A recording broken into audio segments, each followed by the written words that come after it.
আবাসে cut money নেওয়ার অভিযোগ বিভিন্ন জায়গায় রয়েছে। এবার যে জায়গাটা দেখাবো, ফাঁসি দেওয়া তৃণমূল পঞ্চায়েত সদস্যের বিরুদ্ধে থানায় অভিযোগ। ওই যে সাধারণ মানুষ সরকার বদলের পর মুখ খুলতে পারছে, প্রথম কিস্তির টাকা ঢুকতে কাটমানি নেওয়ার অভিযোগ রয়েছে। কারো থেকে 5, কারো থেকে 10, কারো থেকে 15,000 টাকা করে নেওয়ার অভিযোগ। আর এবার কাটমানি ফেরত চেয়ে স্থানীয়রা বিক্ষোভ দেখাচ্ছেন ফাঁসি দেওয়া। এই যে ছবি দেখাচ্ছি আপনাদের, এটা ফাঁসি দেওয়ার বেদনগঞ্জ এলাকার ছবি।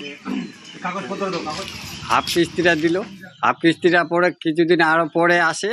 আগে বললো তো আগে ফটোটা করে নিই, এই যখন ঘর আসি বলে কি টাকাটা দিতে হবে, না দিলে হাফ টাকাটা পাবে না। কেউ দিয়েছে 5,000, কেউ দিয়েছে 6,000, কেউ দিয়েছে 12,000, কেউ 20,000, এরকমই শুনছি আর কি।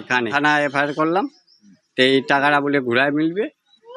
টাকা ফেরত দিলে না দিলে জেলে যাক। কি করব? যেটা অভিযোগ উঠেছে না, কোনো নেই, ভিত্তিহীন। আমাদের যখন রাজ্য সরকার ভার্চুয়াল বৈঠক করে তখনও বলছিল কাউকে টাকা দিবেন না, আর টাকা তো সম্পূর্ণ ওদের অ্যাকাউন্টেই টাকা ঢুকেছে। এখানে টাকা কেন কাউকে দিবে? সব টিএমসিই ছিল, নতুন করে বিজেপি গেল, নতুন পার্টি বদল করলো, নতুন কয়েকজন ছেলে আমাদের বেশি উৎপাত করতেছে আমাকে বদনাম ফেলার জন্য। এখনও আমার কাছে কিছু লোকজন আসে, তো এদের এই কাজ করে দেওয়াটাই ওরা বলছে যে আমাকে কিছু কাজ করতে দিবে না।